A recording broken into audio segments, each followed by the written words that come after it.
열왕기 상하, 특히 열왕기 하에서는 거의 모든 초점이 북왕국 이스라엘에 맞춰져 있습니다.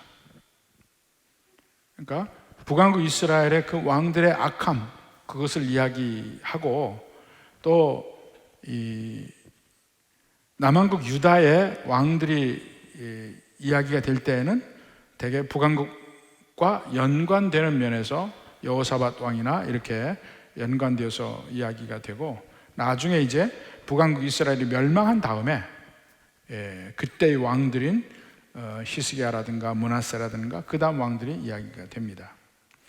오늘은 그 중에서 이스라엘의 왕 중에, 북왕국 이스라엘의 왕 중에서 여호아하스, 그 다음에 요아스, 이 두 왕에 대해서 봅니다.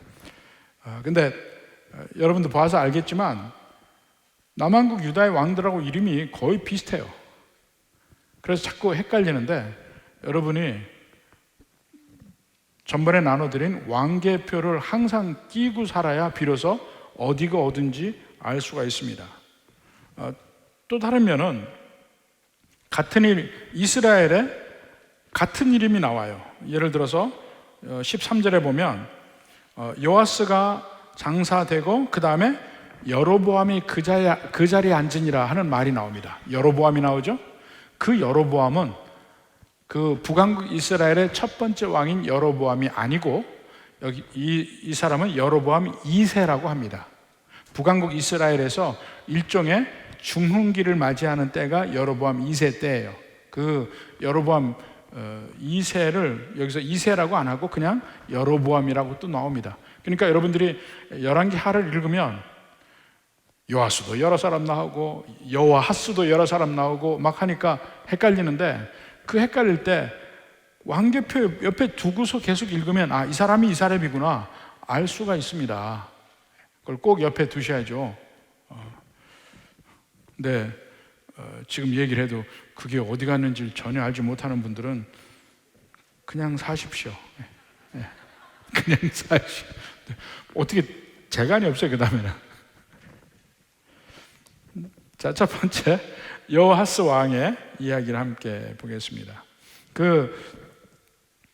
계속해서 남왕국 유다의 왕이 즉위할 때 북왕국 이스라엘의 왕 몇 년째, 아니면 북왕국 이스라엘의 왕이 즉위할 때 남왕국 어떤 왕의 몇 년째, 이렇게 해서 연결을 계속 시킵니다.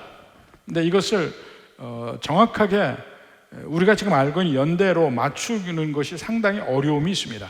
그래서 이것을 설명해 가면서, 더군다나 이 연초가 지금의 태양력과는 다르기 때문에 연초가 좀 달라요. 그래서 연도가 서로 한 해, 두 해가 틀리기도 하고 막 이렇습니다. 그래서 그 연도만 맞추는데, 이걸 연도를 맞춰서 지금 여러분께 나눠드린 왕계표가 나오는 데에 책 한 권입니다. 책 한 권. 책 한 권으로 그걸 다 서로 분석하고 비교하고 해서 만들어놓은 왕계표가 바로 그거니까 여러분 그 귀히 여기고 좀 꼭 껴놓고 함께 보시기 바랍니다. 그렇게 하시겠습니까? 예 하시는 분만 주의 복에 함께 하길 바랍니다. 참, 1절부터 9절까지가 여호아스의 이야기입니다. 한번 봅시다. 유다의 왕 아하시아의 아들 요아스의 제23년에, 자, 여기서도 아하시아의 아들 요아스가 나오죠. 요아스는 이미 지나가는 왕이에요. 그런데 나중에 예후의 아들 여호아스의 아들이 또 요아스입니다. 나중에 10절에 보니까 10절 이후에 보면 또 그 요아스가 둘이 나와요. 이걸 잘 보십시오. 사마리아에서 이스라엘 왕이 되어 17년간 다스렸다 그랬습니다. 그래서 17년간 다스렸는데 2절에 여호와 보시기에 악을 행하여 이스라엘에게 범죄하게 한 느바스의 아들 여로보암의 죄를 따라가고 거기서 떠나지 아니하였으므로 했습니다. 자, 여기 보면 사실 우리가 보통 알고 있는 우리 성경적 상식과 정반대되는 일들이 여기 일어납니다. 하나는 뭐냐면 2절에 보니까 그 예후의 아들 여호아스가 하나님을 떠나서 계속해서 범죄하였더라 하는 내용이 2절에 있습니다. 그럼에도 불구하고 1절에 보면 그가 17년간을 다스리고 그 아들에게 왕위가 넘어갑니다. 단순하게 그냥 기록된 것이지만 이 말씀의 뒤 배경에는 하나님이 예후에게 약속하신 내용이 들어가 있습니다. 그게 무슨 내용이냐면 바로 예후에게 그 아합 왕의 집을 진멸하라 할 때 그 완전히 진멸을 하고 하나님의 뜻대로 그 앞에 악을 행한 모든 사람을 하나님 대신해서 전부 심판한 그 면을 인정합니다.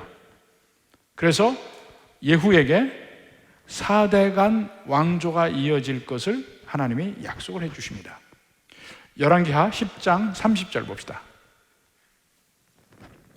여호와께서 예후에게 이르시되 내가 나보기에 정직한 일을 행하되 잘 행하여 내 마음에 있는 대로 아합 집에 다 행하였은즉 내 자손이 이스라엘 왕위를 이어 4대를 지내리라 약속하셨어요.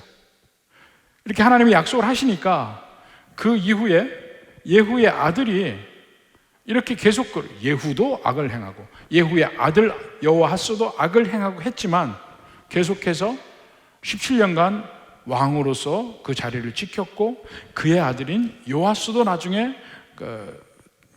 그렇게 제대로 왕위에서 살았고 이런 모든 일이 벌어지게 됩니다. 바로 이것이 하나님의 약속이 거기 있기 때문에 그렇다는 것입니다. 자, 그 다음에 한번 봅시다. 3절부터 보면 여호와께서 이스라엘에게 노하사 늘 아람 왕 하살의 손과 그의 아들 베나닷의 손에 넘기셨더니 늘이라고 그랬죠. 늘 아람 왕 하살의 손과 그의 아들 베나닷의 손에 넘기셨더니 하고 이야기할 때 그러니까 아람 왕이 끊임없이 이스라엘을 괴롭히는 겁니다. 그러니까 북왕국 이스라엘로서는 그 아람이 너무너무 힘든 존재예요. 그 왕국을 그 당시 제국을 대중소로 나눠 보면 제일 큰 나라는 그 유브라데 강 쪽에 있는 아수리였습니다. 그러니까 그 아시리아가 끊임없이 중형 국가인 아람을 압박을 해요.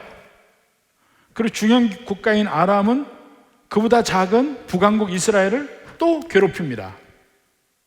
근데 이게 서로 묘한 관계여서 아시리아가 강성해서 아람을 계속 공격할 때는 아람은 그 공격을 막느라고 정신이 없어서 이스라엘을 못 괴롭혀요. 그러다가 아시리아가 자기네 나라 내정 문제로 복잡하면 아람을 괴롭히지 못하잖아요. 그러면 그때는 아람이 힘을 얻어서 계속 북왕국 이스라엘을 괴롭힙니다. 이 아코디언 같이 그 일이 계속해서 서로 벌어지는데 이 당시만 해도 이제 아시리아가 이 아람을 괴롭히지 않았던 모양이에요. 끊임없이 늘 하사엘이 괴롭힙니다. 그 아들 베나닷도 해서 계속 괴롭힌다. 계속적으로 그 괴롭히는 면이 나오는데, 그러니까 어느 면에서는 그 북왕국 이스라엘이 끊임없이 악에서 떠나지 않음으로 말미암아 그렇게 당한다고 할 수 있는데 이상한 일이 벌어집니다. 4절에 보니까 아람 왕이 이스라엘을 학대함으로 여호아하스가 여호와께 간구하매. 이게 첫 번째 이상한 일. 그가 그렇게 신실한 사람도 아닙니다. 그럼에도 불구하고 그 괴롭고 아픈 일이 너무 심하니까 여호와께 간구했다고 합니다. 그러면 여러분이 하나님 입장이라면 그 여호아하스의 기도를 듣겠냐고요. 실컷 지 마음대로 하나님을 떠나는 모든 일, 가정한 일을 다 하고 나서 하나님께 구한다. 그러면 하나님께 내가 하나님이라면 안 듣겠다 이렇게 생각을 하는데 잠언에도 그런 말씀이 있어요. 잠언 28장 9절을 봅시다. 사람이 귀를 돌려 율법을 듣지 아니하면 그의 기도도 가증하니라. 가증하다고 얘기했어요. 당연히 하나님이 듣지 않으실 거라고 생각을 합니다. 근데 그 뒤에 간구한 자체도 놀라운 일이고 그 뒤에 여호와께서 들으셨다는 것 더 놀라운 일이에요. 여호와께서 들으셨어요. 근데 들으신 이유가, 물론 간구가 계기가 되지만 하나님께서 들으시는 이유는 이는 그들이 학대받음을 보셨습니다. 보셨다고 이야기를 해요. 학대받음을 보셨다. 근데 이게 거의 출애굽 때 그 말이 나옵니다. 출애굽 때 하나님께서 애굽에서 고통받고 있는 이스라엘 백성들을 구하실 때 그 처음에 하나님의 마음의 동기가 그들이 괴로움당하는 것을 보신 거예요. 출애굽기 3장 9절 10절 봅시다. 자, 이제 가라. 모세에게 하는 말입니다. 이스라엘 자손의 부르짖음이 내게 달하고 애굽 사람이 그들을 괴롭히는 학대도 내가 보았으니, 같은 말입니다. 하나님이 보았다고 얘기합니다. 이제 내가 너를 바로에게 보내어 너에게 내 백성 이스라엘 자손을 애굽에서 인도하여 내게 하리라. 이스라엘 백성들을 구원하려고 한 것이 그 이스라엘 백성들이 애굽에서 학대당한 걸 보았다. 근데 히브리적 사고에서는 언제나 그 알았다, 보았다, 이것이 그냥 머릿속에서 인식하고 끝나는 것이 아니고 반드시 그 안에 반응을 수반합니다. 반응을 수반해요. 자, 보았다는 것도 바로 그 다음에 반응까지도 그 안에 들어가는 거예요. 학대 당하는 것을 보았으니 하나님의 마음에 그들을 구하지 않을 수 없는 사랑의 마음이 있는 겁니다. 출애굽 때. 근데 그때 출애굽 때 이스라엘 백성들이 구원받을 만한 존재였느냐? 그거 아니었습니다. 이미 죄에서 벗어나서 거룩한 존재였느냐? 그것도 아니었습니다. 다른 민족보다 더 영민하고 용맹하고 했느냐? 그것도 아니었습니다. 연약한 민족이고, 그러니까 강한 민족에게 압제당하면서 부르짖고 있어요. 이것도 하나님께 회개하는 기도 아니에요. 그냥 고통스러운 부르짖음입니다. 그럴 때 그 부르짖음을 하나님이 들으셨고 그들이 학대당함을 보셨고, 여기에 하나님의 은혜의 마음이 없으면 하나님이 그 다음 행동이 없죠. 보통 우리의 무정함이라는 뭐냐면, 어떤 사람이 고통당하고 있는 것을 보고도 내가 행동하지 않는 것이, 거기에 맞춰서 행동하지 않는 것을 무정함이라고 합니다. 근데 하나님은 보시고 마음이 통해져요. 그리고 거기에 행동을 하십니다. 애굽 출애굽 때는 이스라엘 백성들을 구원하셨고, 지금 북왕국 이스라엘에서도 그들이 아람 사람들에게 학대당함을 보시고 그 다음에 행동을 하신 겁니다. 이게 놀라운 점이에요. 그렇다고 북왕국 이스라엘 백성들이 회개했느냐? 그것도 아닙니다. 그들이 죄에서 벗어나느냐? 그것도 아니에요. 그냥 그들이 학대당함을 보고 구하시는 겁니다. 자, 그리고 하는 행동을 봅시다. 5절부터. 여호와께서 이에 구원자를 이스라엘에게 주시매, 누가 구원자인지는 모릅니다. 아까 얘기한 대로 어쩌면 아시리아의 왕일지도 몰라요. 막 아람 사람들이 북왕국 이스라엘을 막 괴롭히고 이쪽에 신경 쓰고 막 하는데, 뒤에서 더 큰 왕국인 아시리아가 막 쳐들어오고 괴롭히고 하면 더 이상 이스라엘 신경 못 쓰고 아람을 대처를 해야 됩니다. 그런 면에서 아수르 왕이 구원자일 수도 있고, 역사적으로 모릅니다. 또 그 뒤에 나오는 엘리사일 수도 있고, 또 마지막에 나오면 요아스 왕이나 그 뒤에 왕일 수도 있습니다. 누군지는 정확하게 나오진 않아요. 그러나 하여튼 구원자를 이스라엘에게 주심에 이스라엘 자손이 아람 사람의 손에서 벗어나 전과 같이 자기 장막에 거하였으나, 이제는 괴롭히는 사람이 없이 자기 거하는 곳에서 살게 되었다는 것이죠. 그런데 하나님이 그들에게 구원자를 주셨는데, 그렇다면 이스라엘 백성들은 그 다음에 반응이 어땠을까요? 전과 똑같이 악을 행하더라 라고 나옵니다. 6절에 보십시오. 그들이 이스라엘에게 범죄하게 한 여로보암 집의 죄에서 떠나지 아니하고 그 안에서 따라 행하며 또 사마리아의 아세라 목상을 그냥 두었더라. 성경 기자가 하는 얘기를 보면 분명히 하나님의 역사, 하나님의 구원하심을 알았을 겁니다. 그럼에도 불구하고 그들은 죄악된 길에서 떠나지 아니하고 아세라 목상을 섬기는 데서 떠나지 않고 그냥 고통에서 벗어나는 것만 좋아. 그러나 하나님께로 돌아가지는 않았습니다. 그럴 때 그들의 상태는 멸망하지는 않는데 그 이스라엘의 역사 동안에 가장 연약한 시기가 됩니다. 여호와스 때가 가장 연약해요. 바로 그것을 보여주는 것이 7절입니다. 아람 왕이 여호와스의 백성을 멸절하여 타작마당에 티끌같이 되게 하고 마병 50명과 병거 10대와 보병 10,000명 외에는 여호와스에게 남겨두지 아니하였더라. 아람 왕이 완전히 멸망시키려고 하다가 자기가 어쩌면 아시리아가 쳐들어오니까 그쪽으로 가기 급해. 그래서 빨리 협상하고 마무리 짓고 가는 시기 되는 겁니다. 근데 그 협상에서 보면 이스라엘의 가장 연약한 상태로 두고 떠나요. 마병 50명과 병거 10대. 병거 10대예요. 마차 10대. 한 국가를 방어하는 군대에서 병거가 10대밖에 안 돼.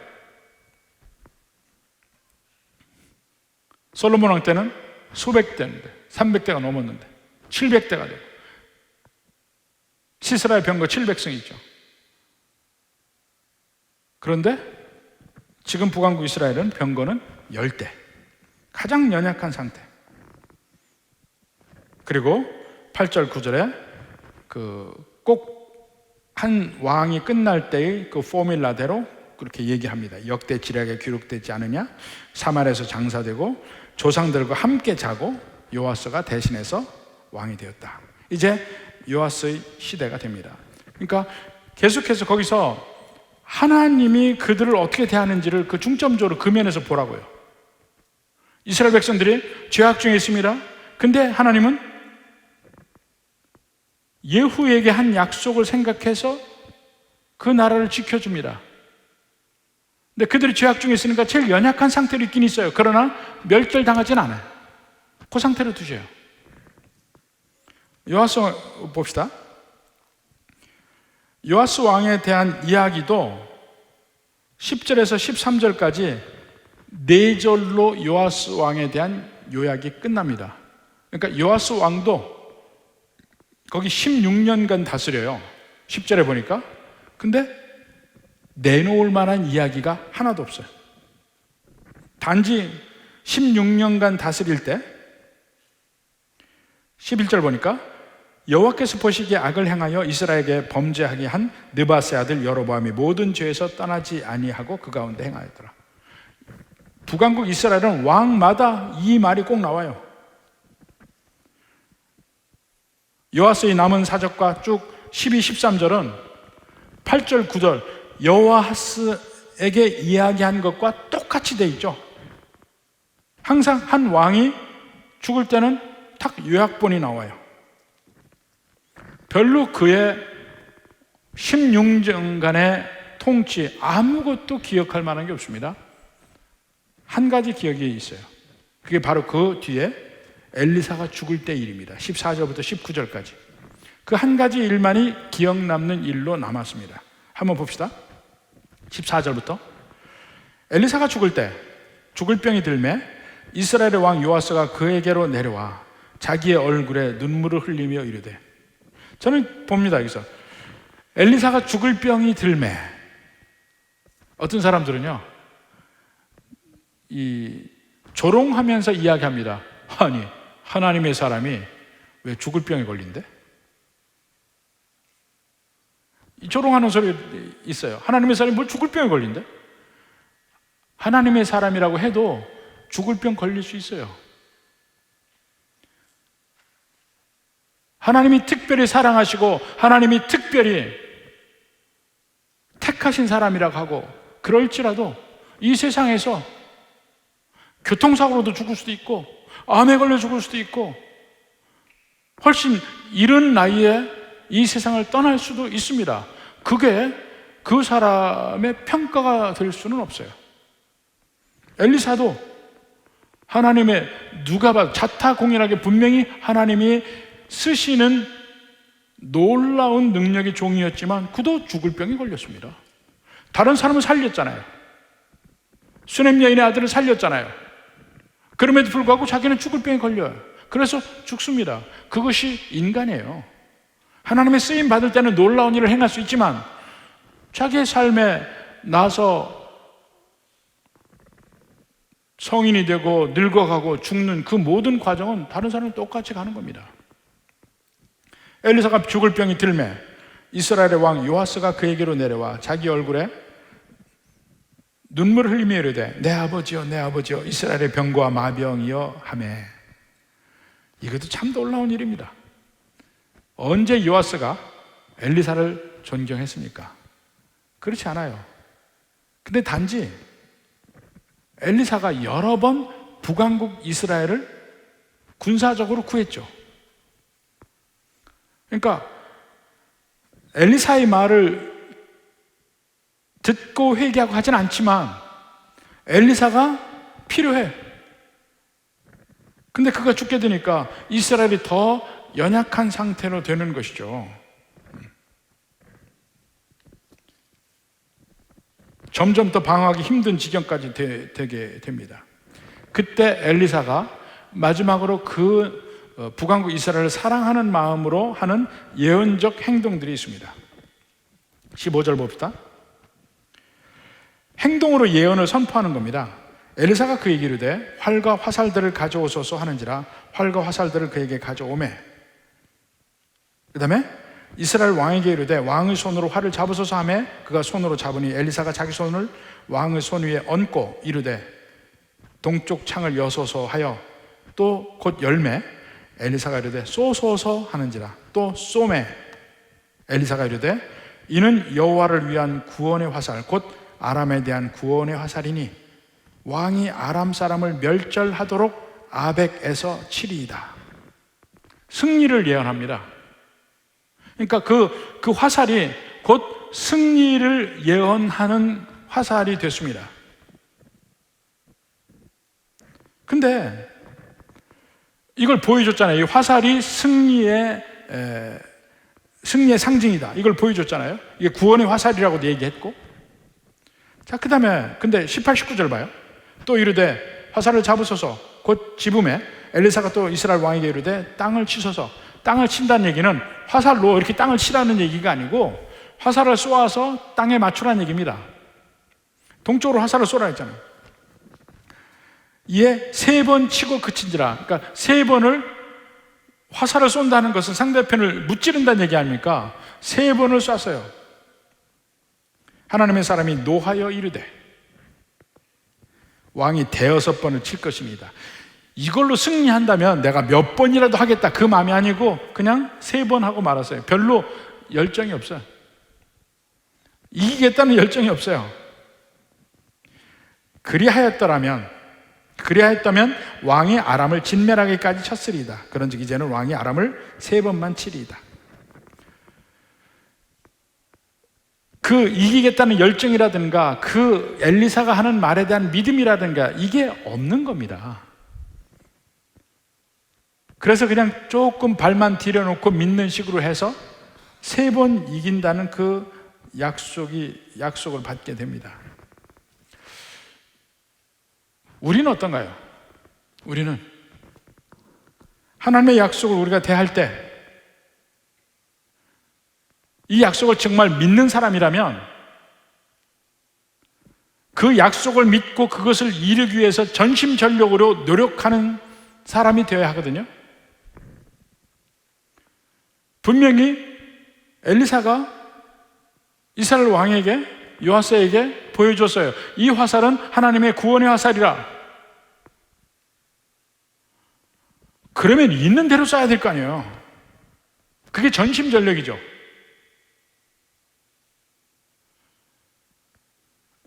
우리가 전심전력하는 이유는 내가 전심전력하는 그 방향이 하나님의 약속하신 방향이면 전심전력하면 하나님의 약속을 전부 받을 수 있습니다. 근데 그렇지 않으면 비록 하나님이 약속하신 것이라도 우린 다 못 받습니다. 여호수아 할 때 얘기를 했습니다. 워낙 오래돼서 여러분 기억은 안 나겠지만 여호수아 할 때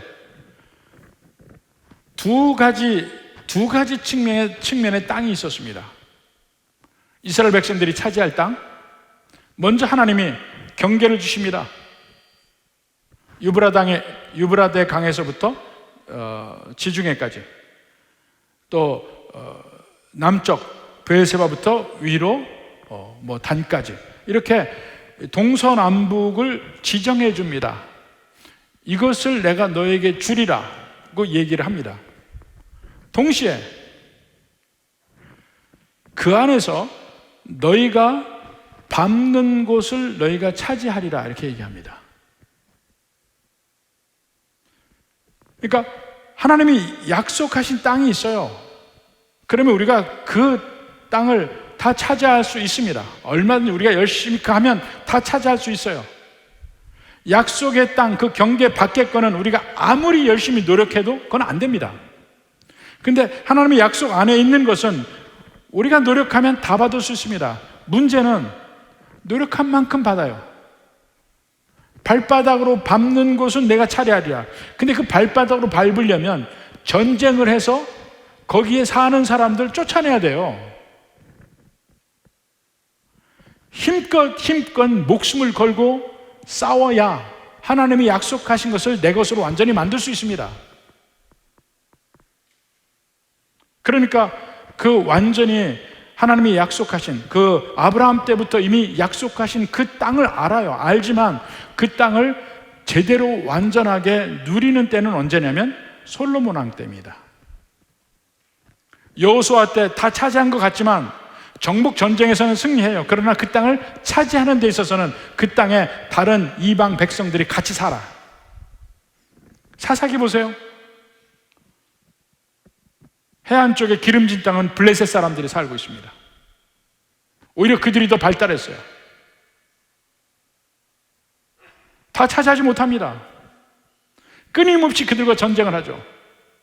사사들이 전쟁하고, 나중에 사울이 또 싸우고, 다윗이 싸우고, 마침내 사무엘 왕 때, 사무엘 왕이라 했지. 세상에 이런 솔로몬 왕 때, 제가 무슨 말을 하는지 모르는 사람도 있을 거예요.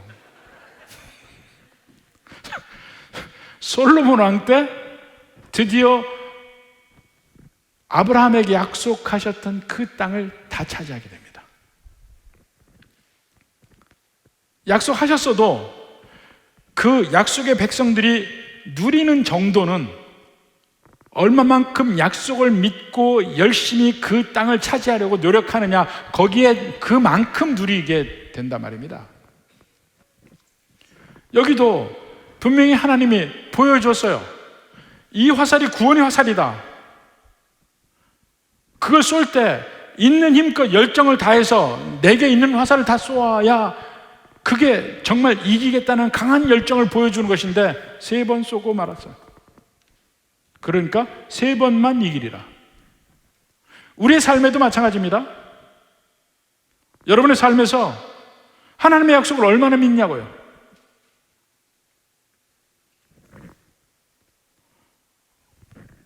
제가 제일 먼저 예수님 믿을 때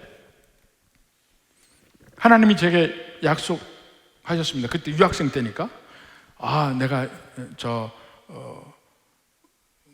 공부를 잘해서 학점이 어떻게 되리라 하는 약속이 제게 느껴졌어요. 그래서 근데 그때는 뭔 모르고 하나님이 약속하시면 내가 아무 일도 안 해도 될 줄 알았어요. 웬걸 그때 성적 꼬락 먹었습니다. 하나님의 약속이 있으면 약속을 믿고 죽어라고 그 약속을 내가 얻기 위해서 노력할 때 이룰 수 있다는 거예요. 약속이 없으면 아무리 노력해도 되는 거 아닙니다. 거기서 내가 열매를 맺을 수 있는 거 아니에요. 하나님의 약속이 있을 때 그 약속을 믿고 그것을 얻기 위해서 노력하는 거. 여기서 요아스 왕이 그 화살로 그냥 내가 너를 죽이리라 뭐 이렇게 하고 했더라면 아람을 멸절시킬 수 있었다. 우리에게도 하나님의 약속이 있습니다. 로마서 6장 14절. 죄가 너희를 주장하지 못하리니 이는 너희가 법 아래 있지 아니하고 은혜 아래 있음이라. 이게 하나님의 약속이에요.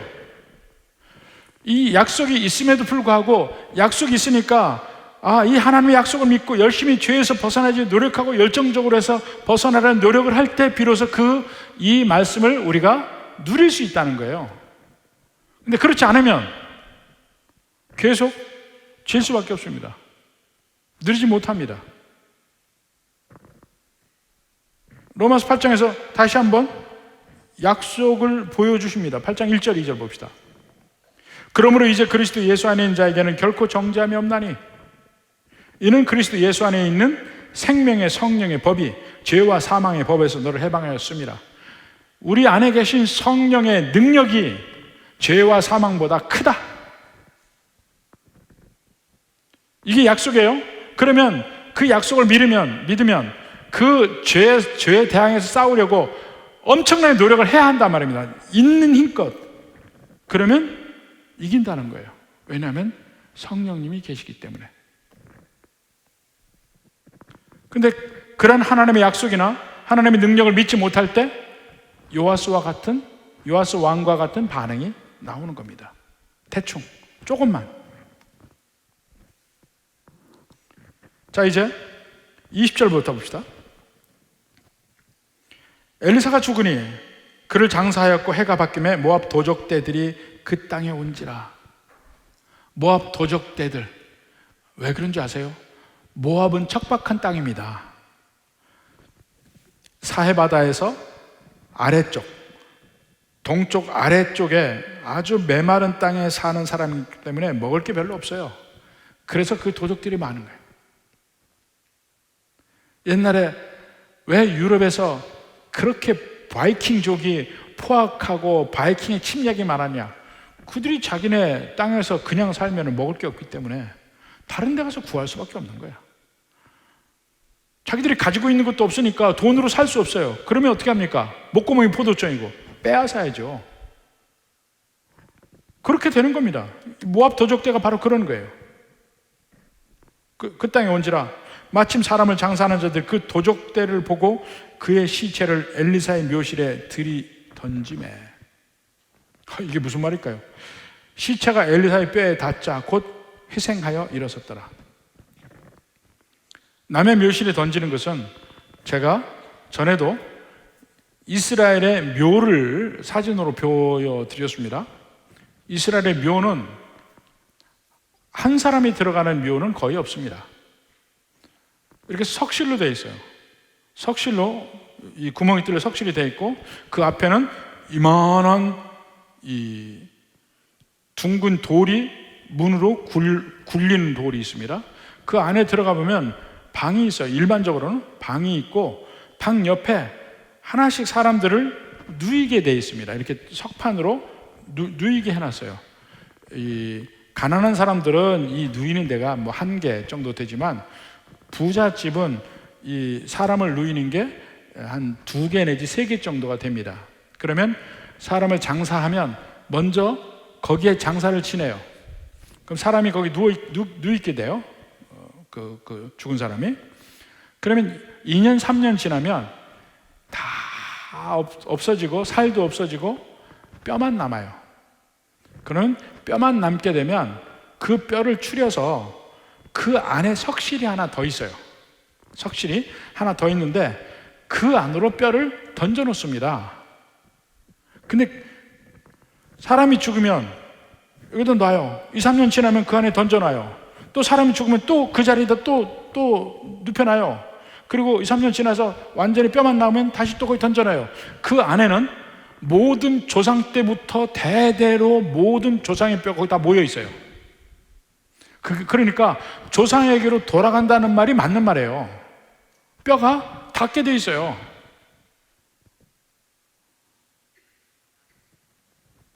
지난번에 우리 이스라엘 가신 분들도 아마 그 묘지 중간에서 가다가 묘지를 한번 본 적이 있습니다. 근데 그래요. 그러니까 엘리사가 죽어서 이제 뼈가 거기 있어요. 근데 겉에 그 돌로 된 데를 열면은 누구나 그 묘실은 열 수 있어요. 그러니까 이 사람들이 급하게 도적되고 오니까 장사 지내다가 그 시체를 엘리사가 누워있는 그곳에 던져놓은 겁니다. 그러니까 뼈가 닿죠. 모든 뼈가 다 모여있으니까 그 엘리사 뼈 있는데 뼈가 닿은 겁니다. 엘리사의 뼈에 닿자 회생해서 부활했다. 이 엘리사의 역할을 보면 이스라엘을 구원하는 구원자의 예표가 엘리사에게 다 있어요. 계속해서 북왕국 이스라엘을 엘리사가 구원합니다. 심지어는 그 개인의 구원도 죽음에서부터 구원하는 면을 수넴 여인의 아들도 살아서도 구했지만 심지어는 죽어서까지도 구하는 면을 볼 수가 있습니다. 근데 이 면을 지금 열왕기하를 지금 읽고 있는 사람이 누구라고 그랬죠? 바벨론의 포로로 잡혀간 사람들이 읽는다고요. 주로 그 사람들이 읽는 게 열왕기 상하였습니다. 그 사람들이 읽을 때 어떻게 읽겠습니까? 죽은 엘리사가 사람을 살려요.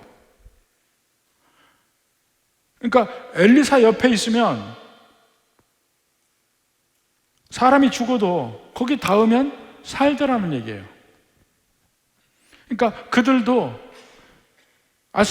바벨론의 포로로 잡혀 있으면서 죽은 목숨이잖아요. 나라가 망하고 다시 나라가 회복될 조짐은 전혀 보이지 않고 자기들은 포로로 잡혀서 노예로 여기 살고 있어요. 근데 그들이 함께 이 열왕기하를 읽는 겁니다. 랍비가 읽어주고 읽어요. 그때 그들이 뭘 느낍니까?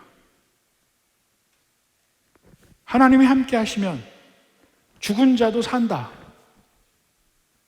하나님이 함께 하시면 우리 나라가 망했지만 없어졌지만 다시 살 수 있다. 이런 소망을 갖게 되는 겁니다. 지금 엘리사 시대에 두 대적이 있었어요. 하나는 끊임없이 아람의 침략이 있었고 하나는 죽음을 대하는 엘리사. 아람의 침략, 엘리사가 물리치죠. 개인적으로 계속 물리쳤는데 결국 마지막에 완전하게 아람을 물리치는 것은 바로 그 뒤에 요아스 뒤에 오는 여로보암 2세가 아람을 완전히 물리칩니다. 죽음에 관한 면, 엘리사가 그 죽음을 극복하는 면을 조금 보였어요. 그러나 궁극적으로 그 죽음을 극복하는 분이 뒤에 오는 겁니다. 가장 궁극적으로는 예수님이죠. 엘리야와 엘리사를 보면 둘 다 죽음을 이기는 면을 보여주고 있어요. 엘리사는 죽음을 보지 않고 불번개를 타고 하늘로 올라갔습니다. 죽음을 보지 않았어요. 엘리사는 죽은 뒤에도 죽음을 이기는 능력을 보여주고 있습니다. 죽은 뒤에도 오히려 그 엘리사의 죽은 뼈를 통해서 사람을 살려요. 예표적인 면이 굉장히 강하죠. 예수님이 죽으실 때도 비슷한 일이 일어났습니다. 예수님이 십자가에 못 박혀 돌아가시고 완전히 십자가에서 운명하신 뒤에 갑자기 무덤들이 열립니다. 그리고 예수님의 부활 후에 그 무덤에서 사람들이 살아서 나오기 시작해요. 마태복음 27장 51절부터 봅시다. 이에 성소 휘장이 위로부터 아래까지 찢어져 둘이 되고 땅이 진동하며 바위가 터지고, 예수님이 운명하신 그 이후에 일어난 일들이죠. 52절에 무덤들이 열리며 자던 성도의 몸이 많이 일어나되, 예수님의 죽음 이후에 이런 일이 일어나기 시작합니다. 그리고 예수의 부활 후에 그들이 무덤에서 나와서 거룩한 성에 들어가 많은 사람들에게 보이니라. 이 일이 정말 놀라운 기적적인 일인데 정확하게 어떻게 일어나는지는 우리는 알지는 못합니다. 그러나 무덤에서 일어나는 일을 예수님의 죽음 이후에 보여주는 거예요. 부활이 무엇인지를 보여주는 겁니다. 자, 그 다음에 22절, 23절에 보면 이제 요약적인 말들이 계속 나옵니다. 근데 22, 23절을 대단히 중요한 말씀입니다. 한번 봅시다.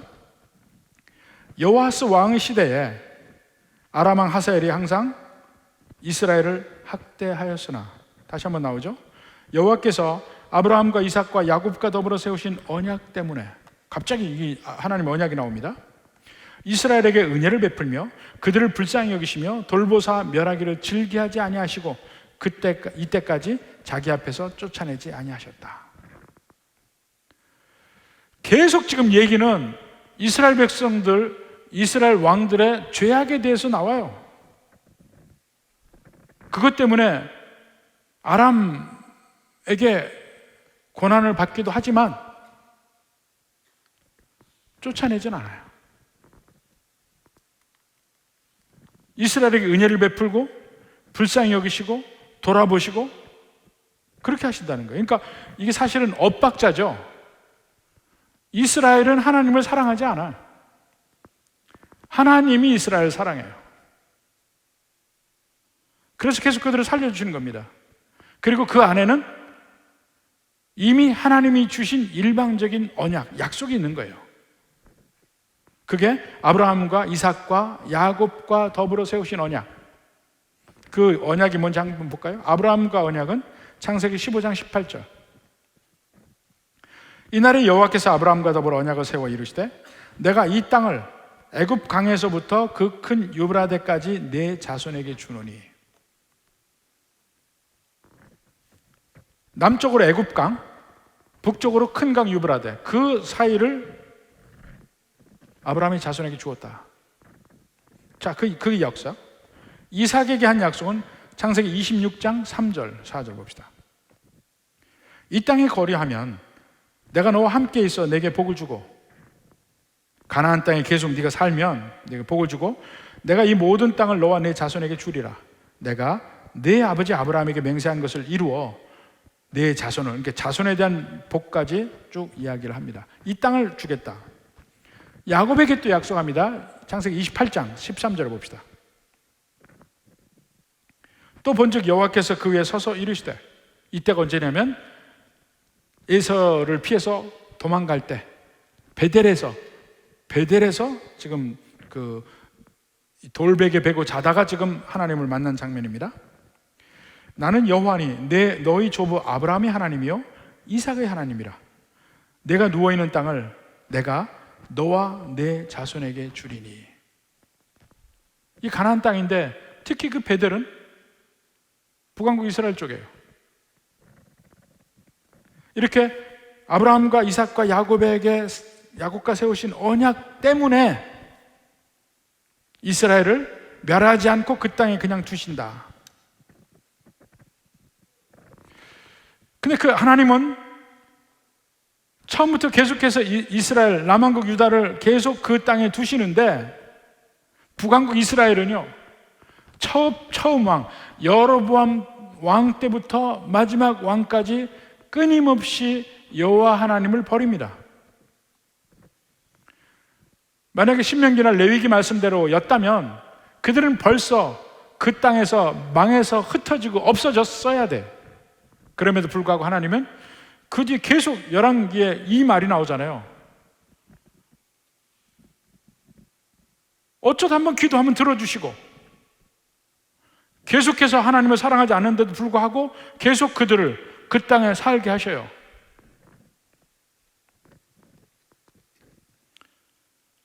왜 그렇게 살게 하냐면 하나님이 약속하셨기 때문에. 그러니까 이 언약, 하나님의 언약 안에는 언제나 하나님의 사랑의 따뜻함이 있는 겁니다. 우리가 자녀들을 사랑할 때도 마찬가지예요. 자녀들은 부모가 자녀를 사랑하는 만큼 자녀가 사랑하는 거는 거의 못 봤습니다. 내리사랑이라고 하잖아요. 자식들은 부모를 그렇게 사랑 안 해요. 지 새끼나 사랑하지. 지 새끼한테도 못 받아. 항상 내려가니까. 그런데도 사랑하잖아요, 부모는.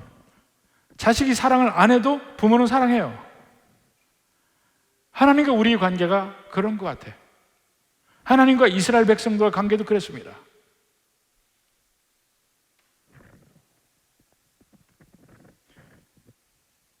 반드시 하나님의 약속이 지켜진다는 끝까지 보여줘요. 마지막 24절, 25절을 봅시다.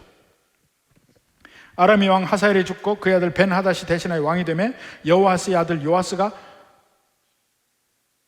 하사엘의 아들 벤하닷 손에서 성읍을 다시 빼앗으니, 드디어 요아스가 성읍을 다시 빼앗아요. 이 성읍들은 자기 부친 여호아스가 전쟁 중에 빼앗겼던 것이라. 요아스가 벤하닷을 3번 쳐서 무찌르고 이스라엘 성읍들을 회복하였더라. 그대로죠. 엘리사가 약속한 말 그대로 됐죠. 3번만 이기리라. 그대로 돼요. 언약적 행위가 그대로 이루어집니다. 하나님은요, 바로 그 언약적인 면에서 약속하셨으면 그대로 이룹니다. 끝까지 합니다. 그러면 오늘날 하나님의 백성들은 그 당시에 여호아스보다 나을까요? 그 당시 이스라엘 백성보다 나을까요? 거의 비슷할 겁니다. 지금 여로보암이 북왕국 이스라엘을 세운 이후로 한 140년이 됐어요. 요아스까지. 그동안에 한 번도 하나님을 제대로 섬긴 적이 없어요. 근데 하나님은 아브라함과 이삭과 야곱과 맺은 언약 때문에 그들을 사랑하셔요. 그들을 계속 사랑하셔요. 그렇지만 그 계속해서 사랑하시는 면이 언젠가 끝날 때가 있을지도 모릅니다. 마지막 이스라엘이 그 끝을 봤잖아요. 북왕국 이스라엘이 멸망하잖아요. 열왕기 상하의 주제가 뭐라고 그랬습니까? 지연된 심판이에요. 지연된 심판. 하나님 백성들이 죄를 지어도 하나님은 참으셔요. 또 죄를 지어도 참으셔요. 언제까지 참으셨어요? 수백 년간 참으셔요. 그렇지만 그것이 없어지는 건 아니에요. 마침내 그것이 끝까지 찰 때, 관영한다고 보통 성경에서 옛날 나왔는데, 끝까지 넘칠 때에 마지막 심판 날에 오게 됩니다. 근데 그 마지막 심판 날에 바로 심판을 받을 때 보면 심판을 당하는 사람이 할 말이 없습니다. 얼마만큼 하나님이 은혜를 베풀어 주었는지를 보게 되면 할 말이 없어요. 심판에 대해서. 우리는 법정에서 쟁론을 하잖아요. 그래도 나는 이렇게 잘했습니다, 뭐 했습니다 얘기를 하잖아요. 지금 끊임없이 수백 년 동안 이스라엘 백성들이 이렇게 죄를 지었다, 이렇게 지었다. 그래도 하나님은 그들을 살려주셨다. 그대로 하나님은 그들을 살려주셨다. 이게 계속 나와요. 마지막에 멸망하게 될 때 과연 그들이 할 말이 있냐.